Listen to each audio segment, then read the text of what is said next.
ওর কলিজাটা দেখতে চাই, যে হাদি ভাইকে গুলি করার কলিজাটা আমরা ওর দেখতে চাই।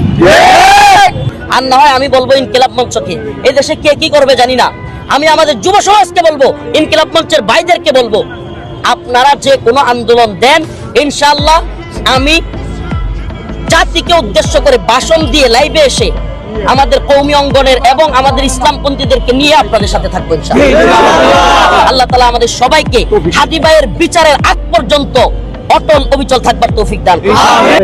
আমাদের দেশের যুব সমাজ অনেক আশা করে ওনাকে বসাইছিল হাদি ভাইয়ের, ওনার সময়ে হাদি ভাইয়ের মৃত্যু দেখার জন্য না, ওনার সময়ে এই সময়টাতে বিপ্লবীদের মৃত্যু দেখবার জন্য ওনাকে বসানো হয় নাই।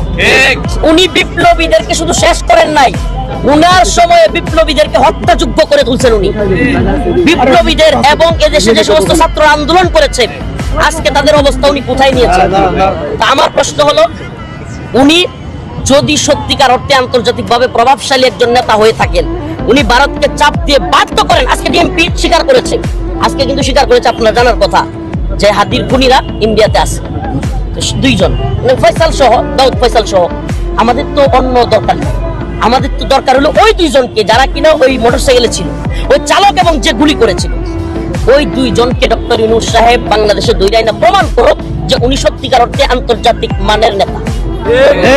আর না হলে এই কথা আমরা শুনছি হাসিনা আন্তর্জাতিক নেতা এই সেই, আর না হলে এদেশের জনগণ আপনাকে আর বিশ্বাস করবে না, আপনার প্রতি আস্থা থাকবে না।